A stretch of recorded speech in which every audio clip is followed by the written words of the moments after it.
Jim Henderson's Black and Gold Review is sponsored by your Southern Quality Ford dealer, built Ford tough. And 2017 Nissan Titan, with America's best bumper-to-bumper limited truck warranty, Nissan Titan. Take on any job. And Slidell Memorial Hospital, in partnership with Oshner. 7-6. Peterson still in there. Play fake to him. Breeze throws into the end zone. Touchdown for the Saints. Brandon Coleman. Good evening and welcome in. Unique circumstances for the Saints as their first win of the 2017 campaign is accompanied with a historic pregame display of unity, and unique circumstances for us on the Jim Henderson Black and Gold Review show as the voice of the Saints is already in London and not with us, but rest assured we'll hear from him in just a bit. Joining me in studio, Sean Fazand, and our special guest, Larry Holder of NOLA.com, the Times-Picayune, and Sports 1280 Radio's Duncan Holder Show. Gentlemen, welcome. Thank you. And Larry's in my seat. I'm in Jim's seat. All kind of role reversals here today. I just should have a head on a stick and pretend like I'm Jim Henderson and just have the soothing sound of Jim. Unfortunately, I don't have those pipes. Those are big shoes to fill. All right, let's get to some of the headlines we've put together with some help from Jim. To kneel or not to kneel? The national headline all of Sunday in football included the Saints as a total of 14 players participated in a showing of unity in response to President Donald Trump's comments Friday night at a political rally in Alabama that referenced players being fired for disrespecting the American flag. We've got extended reaction from Coach Sean Payton and multiple players on our Final Play app website for you to check out. Let's start tonight's reaction with Jim Henderson's thoughts yesterday when talking to Sean. Well, I think it's interesting in that this was pretty much, it had pretty much died out. You know, Kaepernick's whole idea, you know, he's not in the spotlight any longer. There weren't as many people demonstrating, but it was the remarks of the President of the United States, judging by what some of the people were saying in there, Sean Payton and Kenny Vaccaro and probably others. That's what spurred the most recent thing. And for the first time ever, you had Saints sitting on the bench. Didn't see anybody kneeling, but I saw 10 people on the bench, other people supporting them with their hands on the shoulder pads. Look, everybody comes at this from a different place, you know. Everybody's a different color, a different background. Some have been discriminated against, and I would say I never have, but I can appreciate the fact that other people feel like they do. I was listening in on your interview with Kenny Vaccaro, and I thought it was interesting. He pointed out right away, look, I'm a product of a mixed marriage. I am both white and black. This is not a black thing. It's not a white thing. It's a respect thing. And I think, like Sean said as well, it was the remarks of the President of the United States to be called what these players were being called, and this was finally cooling off that just heated it all up once more. Guys, one thing that Jim said there that kind of stands out, it's the Saints' first time doing that, and it's not necessarily a break, but some players did, some players didn't do it. Do you see that being an issue at all? Well, judging by the reaction we got from the fan base, you read some of the questions that were sent in. You read some of the comments that were sent in. I don't think it's an issue within the locker room. I think some in the fan base were a little bit upset over what had happened. The one thing that stood out to me, though, was after the game, and Larry, I know you were there too, I stood about 3 or 4 feet away from Drew. I was right next to him as he was making his thoughts. And I have just never heard, really, in all the years I've covered the Saints, and I'm sure you too, Larry, and the contrast in tone between head coach and quarterback. The head coach is, I'm proud of these guys. I'm proud of every one of them. Drew Brees made it very clear that he does not want to kneel and does not agree with the protest. So that was something I was not expecting after the game. Yeah, we have seen some sort of demonstration before. It was in the Superdome. They locked arms. They went with the Falcons, and they didn't kneel or anything, but this was right when the Colin Kaepernick stuff was happening. But for this, I think you're right, Sean. The tone, I didn't expect Sean Payton to come out and have the tone that he had, where essentially saying that Donald Trump isn't as intelligent as he needs to be, being the President of the United States. I expected Drew Brees to come out and make a strong statement because he's made that before. But it is interesting, and I'm wondering how this plays out later on in the locker room. I think the players understood where Drew was going to be coming from. They knew that. But the reaction there, I think, is something that I'm curious to see how this plays going forward. Now, is it a good sign, though, that this happens and then they play their best game of the year, that, whatever their feelings were, wherever your background is, that they came together and really played the best team game, complimentary football all around?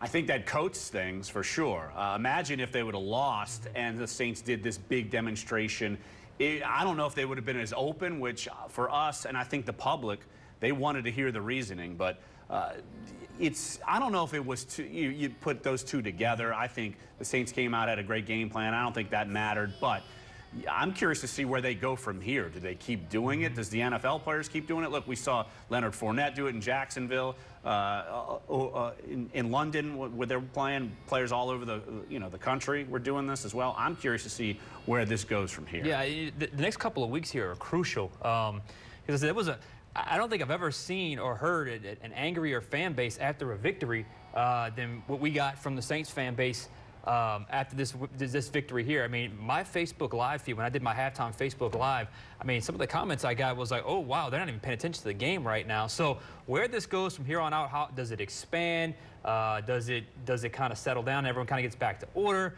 I guess we shall see. But as we said, those are two contrasting tones. And look, I don't know if it had a role in the way they played yesterday. I do know they played a banged-up Carolina team that probably just out-executed them, and they were the better team. Certainly something to keep an eye on going forward. On to headline number 2, back from the dead. Larry, borrowing this one from your column today, is this Saints team truly back from the dead? Is it a temporary back? Is it something they can build on and move forward? Larry, we'll start with you. I think they can build on and move forward, but you're not going to tempt me in saying they're completely back. There's no way on planet Earth am I going to do that. But they played the most complete game I've seen from them in quite a while, and they came back from looking just listless in these first 2 games and just came out like gangbusters. Got it done offensively, got it done on defense, and I'm wondering, I don't want to downplay the team they were playing. Look, there was no Greg Olsen, Kelvin Benjamin got hurt, the offensive line was banged up, but they got it done, and they got it done in significant fashion. And I do think that is something we should see, because I don't think we'd have the same attitude. They just squeaked it out, but it was a significant win. And now I bet you they're the favorites going into London against Miami. And they won in September. That's important. It hasn't happened in quite some time. They avoided the 0-3 hole. That's important. We know how it is with this team when they have slow starts. But by no means is everything all of a sudden back to normal or back to their winning ways. I mean, I think this stabilizes things a little bit because you go into the London trip with a little bit of momentum. So it was a good win, but it was just that, one win. We'll see where it goes from here. Guys, real quick, that one win, can it become more than one win just because of the confidence and because this young group of players, even last year, that maybe didn't see their hard work pay off, see it pay off temporarily?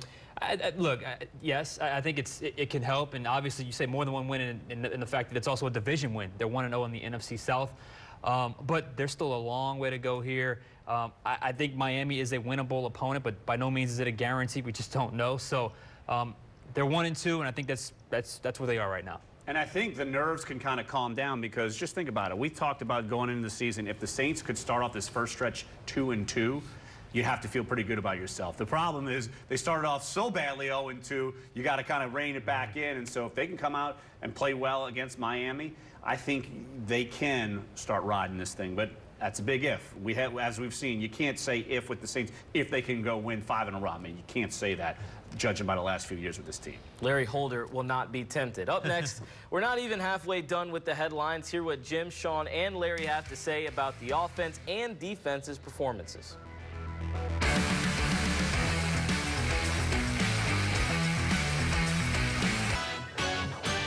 You're watching the Jim Henderson Black and Gold Review. Kamara gets the call right side. Kamara free inside the 20, running to the sideline, 15, 10, to the goal line. Now one official says touchdown.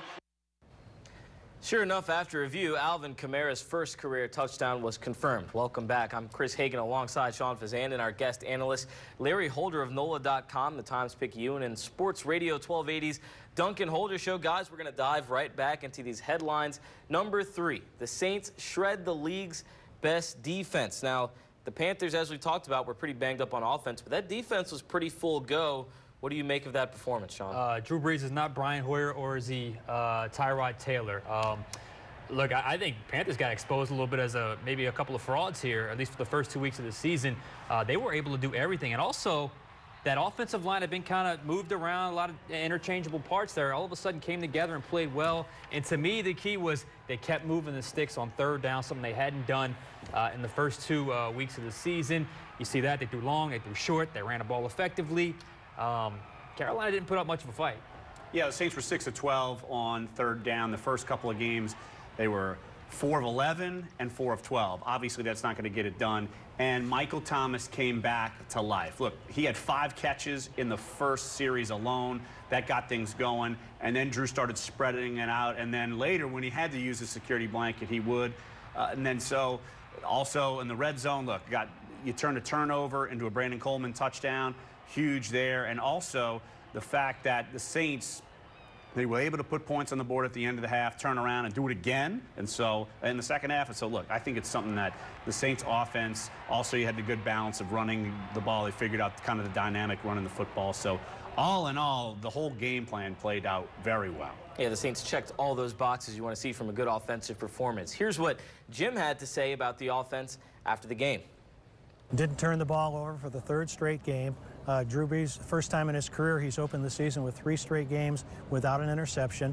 So the Saints won the battle of field position. They won the battle of turnovers. Now, they hadn't had turnovers in the first 2 games as well, but they had lost because they hadn't generated any themselves. So to get 3 interceptions like they did today, they capitalized with touchdowns after 2 of them. Jim takes us right to our next headline. Sacks spark takeaways. The Saints finally get that pass rush we've been looking for years. Sean, where did it come from? I thought a lot of it had to do with the coverage, especially if you look at the sack by Trey Hendrickson later in the game. I know they had 4 total. Kikaha played well. Cam Jordan obviously played well. Okafor had a sack as well. And Larry, we talked about this before the game. Creating takeaways was the key. I mean, they had done well protecting the ball the first 2 weeks of the season, but they need those extra possessions. You see what happens. You go +3 turnover margin, you usually win the game, and that's exactly what happened with the Saints. But that pass rush all of a sudden was there. And look, let's not kid ourselves. The Panthers O-line was pretty banged up as well. Yeah, their center was out. Trey Turner left the game temporarily. And what the Saints did, though, on the defensive front, they rotated more. Cam Jordan didn't have to play every snap, so they had a better rotation there. And, oh, by the way, the Saints had a different starting cornerback. It wasn't Devontae Harris, it was Ken Crawley, and Ken Crawley had a pretty good game, and people are probably wondering, where on planet Earth was this guy the first 2 weeks? He was inactive, so I think that helps. But, look, I think that Cam Newton was rusty. I do think you lose Greg Olsen. You lose Kelvin Benjamin for part of the game. You can't underplay the losses there. But look, any improvement I think Saints fans should grasp onto, and I would anticipate some still improvement going up in London to take on the Dolphins. You said it there, Larry. Cam certainly didn't look like himself, didn't have that scramble factor as much that's really given the Saints a lot of trouble, and that leads us to our final headline, Newton's early exit. Here's Jim. You know, Cam Newton is not the player that 2 years ago was the NFL MVP. He had shoulder surgery, didn't really get a chance to work out in the offseason, didn't really get a chance to throw much during the preseason. So he's never been the most fundamentally strong quarterback to begin with, and now it seems to have impacted him even more. He was also playing with a sprained left ankle that he suffered in the week before in the victory over the Bills. So I think the Saints' game plan was a very sound one. That was to disrupt his timing, get in his face. He doesn't make many plays with his legs as he used to because of some of the beatings he's taken. So if you can make him stand in the pocket, put in constant pressure on him, oftentimes he's going to throw the ball wildly, and sometimes to you, as happened 3 times yesterday. This is certainly a Saints team that's seen Cam Newton and seen Cam Newton do a lot of good things against them for years. A lot of these players have. Do you think it finally caught up, and without Cam being at full strength, the Saints just know him too well? Well, a couple of things. They didn't have Greg Olsen, that hurt. Kelvin Benjamin being out, that hurt. But also, this is it's the old saying, I knew a lot of young running quarterbacks, never met an old one, because what happens is when they get to a point in their career, those hits sort of add up, and they just can't, they're not as dynamic with their legs as they used to be. This has happened with a lot of early running quarterbacks. If they don't transition from the athletic game to the pocket game, they struggle. Look what happened yesterday. And let's not kid ourselves, as I said, I didn't realize until yesterday just how much he relies on Greg Olsen, because he dropped back to make some throws, and you could just tell he just didn't have his guy available. But I think Cam Newton's at a bit of a crossroads in his career, just because now he has to play from the pocket, and he's never been the most fundamentally sound from the pocket. I think you saw why yesterday. Look, I think this is a case of 2009 when Tom Brady and Bill Belichick waved the white flag. They did that then. They knew it was over. And so that's exactly what they did. But Sean's right. Cam Newton is not the same quarterback he used to be going back to the MVP season in 2015. Cam Newton's actually admitted that last year. He wasn't the same guy. And now he's dealing with all these injuries. So I think that there is certainly a bit of instability with him mentally and physically. And when you add those up, it gives a struggling defense like a Saints a chance. And now they feel confident going against an offense that really struggled against a Jets team that we think is terrible, and a quarterback, Jay Cutler, who admits he's not the most cardiovascular sound quarterback that he's ever been in his life. He was loving retirement, I'm sure. Cam or no Cam, though, or Cam or bad Cam, it still counts as a win for the Saints. Coming up, we get into the mailbag debate of the ongoing job security of Dennis Allen. Who allowed the least points of his tenure as Saints defensive coordinator yesterday in Charlotte. And still to come, we'll preview the Saints' attempt to get back to 500 as they take on a struggling Miami Dolphins team in London.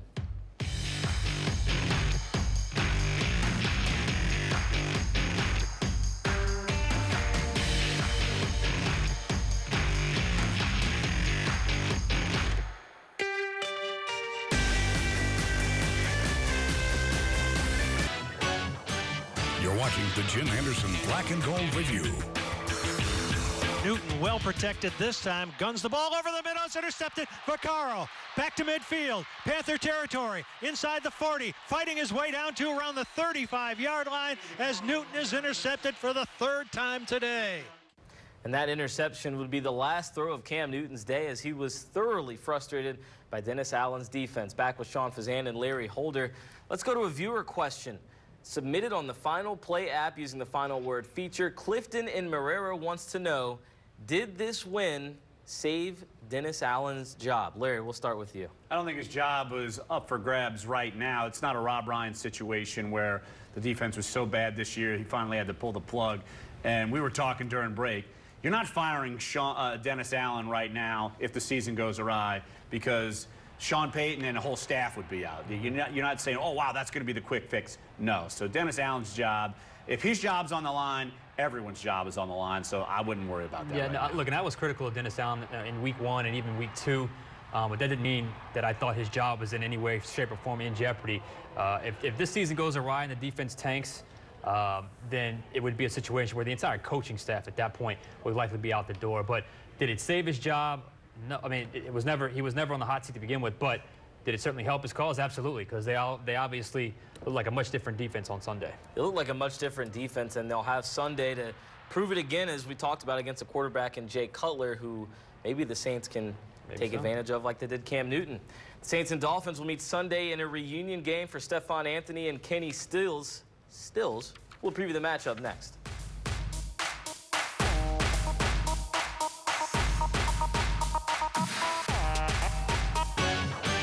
You're watching the Jim Henderson Black and Gold Review. 1st and 10 from his 32, and down goes Tannehill again. This time it's Cameron Jordan getting into the act. He pumps left, looks right, throws down the seam. Jimmy Graham in stride. 5.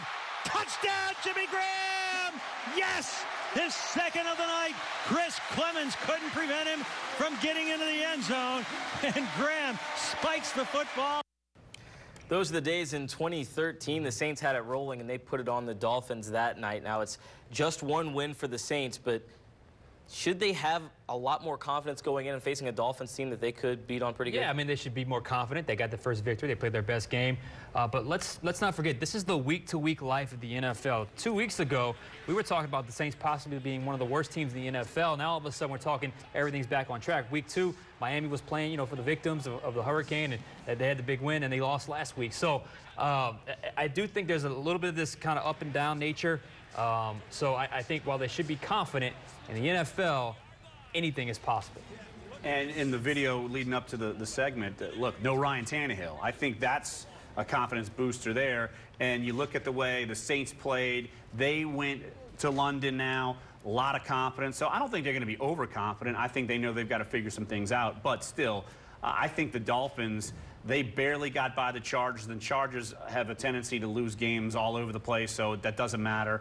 I think the Saints are going to go in as the favorite, and they should be feeling good about themselves. And I just assume they're probably going to leave that game 2-2. I think they're going to pull it off. So not to get too far ahead, but say they do leave 2-2. Is it kind of back on track? Where can they head after that? I think at that point you can say, okay, 2-2, 1-2 in a row, got into your bye week, come out, got some home games coming up, some winnable games, certainly not easy games, but winnable games. Then I think at that point you're back to, okay, we got something here, as opposed to if you're 1-3, and once again you're digging yourself out of that first quarter hole. So if they get to 2-2, I think you could say, okay, we have something here. I think that if they go 2-2, they need to go 3-3, and that's going to be a tough task because after the bye week, I think Detroit's playing some of the best football in the NFL outside of maybe the undefeated teams.